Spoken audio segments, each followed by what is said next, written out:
Bueno, pasamos a escuchar ahora a Andrés Malamud. Andrés, todo tuyo. Gracias, Nico. Gracias, Nati, por lo anterior. Y voy a estructurar esta breve presentación en 5 preguntas, si les parece, porque de esa manera ordenamos lo que viene después. La primera pregunta para el mundo que viene es, ¿va a haber guerra entre China y Estados Unidos? La segunda pregunta, que a Loris le debe interesar particularmente, es, ¿se va a disolver la Unión Europea? La tercera pregunta, cruzando el Atlántico, ¿va a haber integración en América Latina? La cuarta pregunta, la democracia, ¿va a morir? Y la quinta pregunta es, ¿y Argentina qué? Voy a tratar de responder cada uno en 2 minutos. O mejor dicho, voy a ofrecer respuestas. Voy a tratar de no aceptar, de no adoptar ninguna para mí. Primero, guerra entre China y Estados Unidos. Todos habrán escuchado la trampa de Tucídides. Es el primer historiador, el que define el miedo que generó en Esparta el ascenso de Atenas. Y cómo eso llevó a una guerra que definió la transición de poder o el congelamiento de esa transición. La gran pregunta es si la transición de poder entre un Estados Unidos que declina y una China que emerge se va a procesar pacíficamente o bélicamente. ¿Y qué es lo que dice Graham Allison, que es el que más estudia esta cuestión? Tiene una base de datos de 16 transiciones hegemónicas, donde se ve que 12 de ellas se produjeron o se procesaron a través de una guerra hegemónica, y 4 fueron pacíficas. Quiere decir que en principio tenemos un 25% de probabilidad de que esta transición se procese o se detenga sin guerra.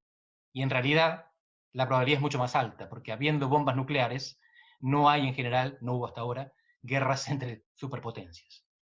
Así que esto es algo muy importante para el mundo que viene, y sin embargo, hay mucha incertidumbre más allá de que no haya guerra. Aún si no hay guerra entre China y Estados Unidos, el mundo puede tornarse un desastre.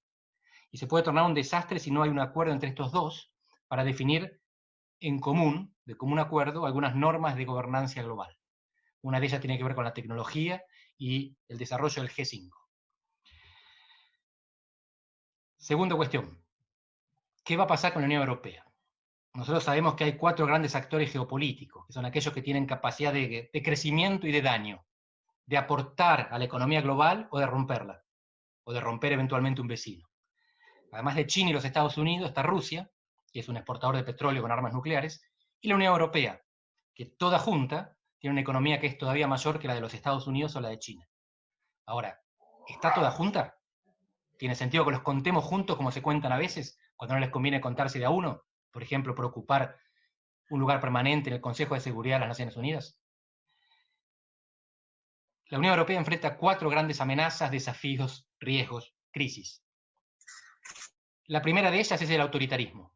Lo pueden llamar de otra manera, antes se llamaba euroescepticismo, algunos lo llaman populismo. En realidad son estados que se están volviendo autoritarios, o partidos autoritarios que podrían ganar elecciones. El primer caso es Hungría, primera vez en la historia que un miembro de la Unión Europea se torna no democrático. La segunda crisis es la salida. Este año es la primera vez en la historia que un Estado miembro se va de la Unión Europea. Ya hubo salidas, pero no de Estados miembros. Sale Argelia cuando se independiza, sale Groenlandia a través de un plebiscito, pero es la primera vez que un Estado que firma para entrar, firma para salir. Y el problema es si esto genera un efecto dominó, que por ahora fue contenido muy efectivamente. Pero en el futuro no sabemos. Ya se vio que se puede salir y por ahora el que salió no se murió. Tercero, la crisis de los refugiados. Varios millones de Siria que ya entraron y otros que esperan en la frontera. Varios africanos. Y contener la inmigración o la ola de refugiados depende no solamente de una política eficiente de la Unión Europea, interna, sino de una política eficiente para coimear o sobornar autoritarismos que están del lado de afuera de la frontera y les evitan a esas personas que se tomen una balsa y lleguen. O les controlan la frontera, como es el caso de Turquía.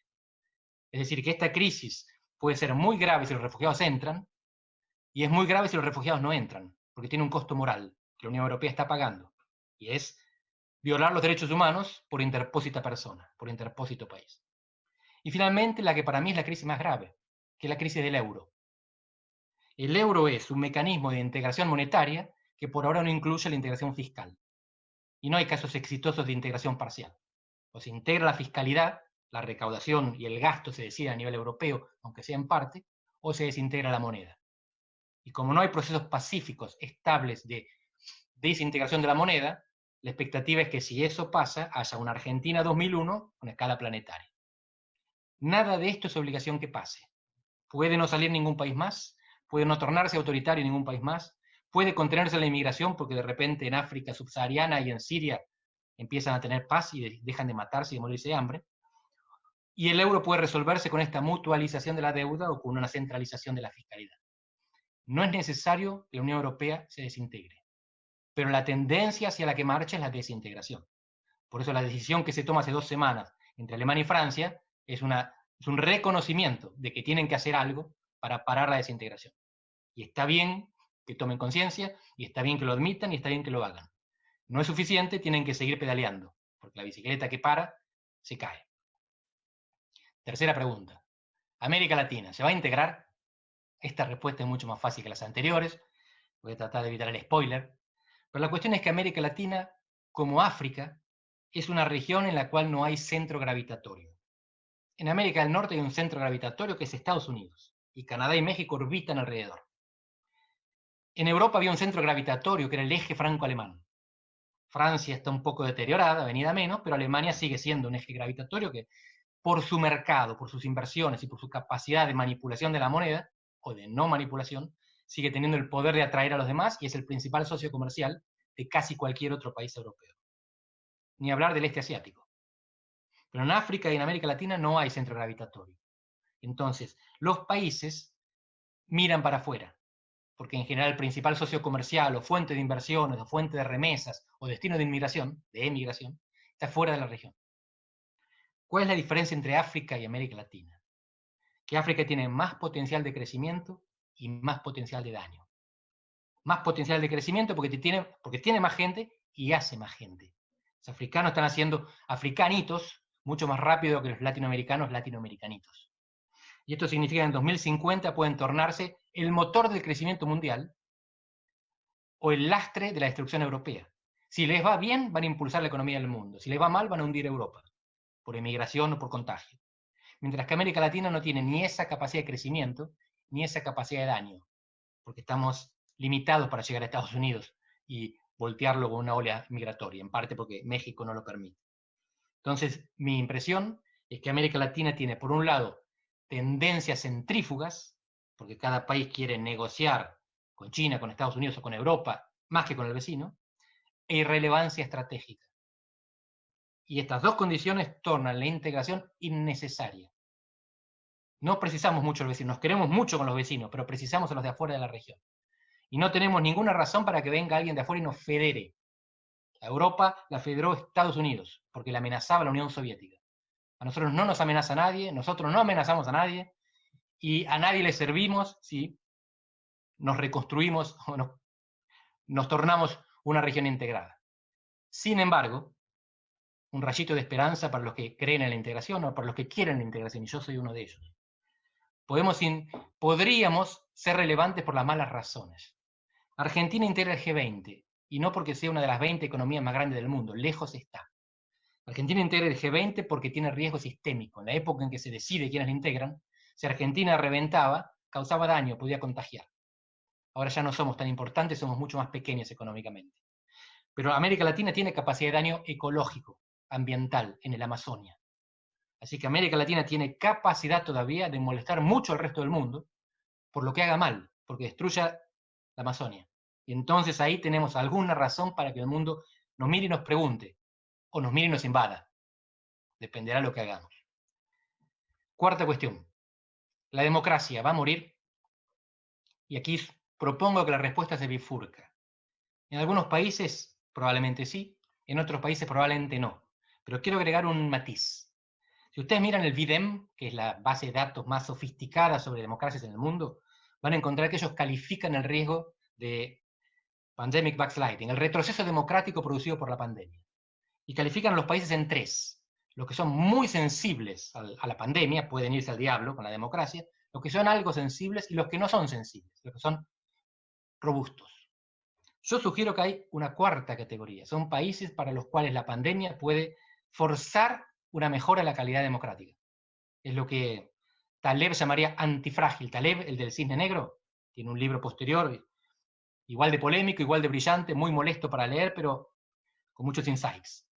Y acá lo que puede haber es un efecto de sobrecompensación. ¿En qué estoy pensando?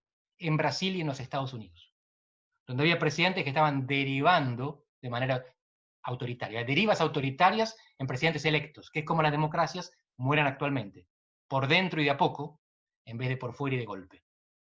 Y esos presidentes de repente encuentran resistencia al poder. En vez de concentrar el poder, alguien lo enfrenta, muchos lo enfrentan, gobernadores, militares, jueces, legisladores y ciudadanos. Ciudadanos con cacerolas en Brasil, ciudadanos en las calles en los Estados Unidos. Entonces, mi idea es, todo es posible, algunas democracias morirán, otras seguirán como están, otras pueden robustecerse. En el mediano plazo es viable, es pensable, es posible que alguna democracia quede mejor de lo que estaba, porque la emergencia llevó a demostrar la incompetencia del que manda. Y si el que manda estaba derivando hacia el autoritarismo, recibieron castigo. Último punto. ¿Y Argentina qué? Y acá también hay dos maneras de entender cómo nos va a pegar la pandemia. Una es mal, y es correcta, a todo el mundo le va a pegar mal, nadie va a salir en términos absolutos mejor que antes, todos vamos a perder algo. Pero algunos pueden perder menos que otros, y algunos pueden perder más. Argentina en principio enfrenta la pandemia más frágil que el resto del mundo, porque carecía de moneda, carecía de crédito, carecía de reservas. Tenía un nivel de pobreza del 35%, muchas cosas horribles. Pero por otro lado, era uno de los pocos países del mundo que tenía alta inflación y estaba cerca del default. Era una oveja negra. Hoy hay 50 países que están cerca del default. Lo que era el riesgo de media docena de locos, ahora es un riesgo sistémico.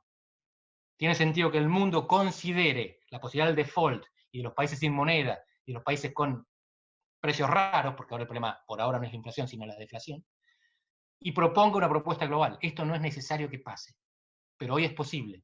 Hace 6 meses no lo era. Y la otra cosita interesante para Argentina es que sigue siendo un país que produce algo que siempre la humanidad necesitará: comida. La puede producir a granel o la puede producir delicatessen, pero el hecho es que hoy es mejor producir, refinar, agregar valor y exportar comida que minerales, incluso petróleo. Así que hoy Argentina, en el mundo que viene, con la chance que tiene de desarrollar la bioeconomía, la infoeconomía, quizás no esté tan mal como habríamos pensado 3 meses atrás. Quizás sí, no lo sabemos, pero hoy hay ventanitas abiertas que antes no titilaban. Lo dejo por acá porque vinimos todos a escuchar a Loris. Muchas gracias. Muchas gracias, Andrés.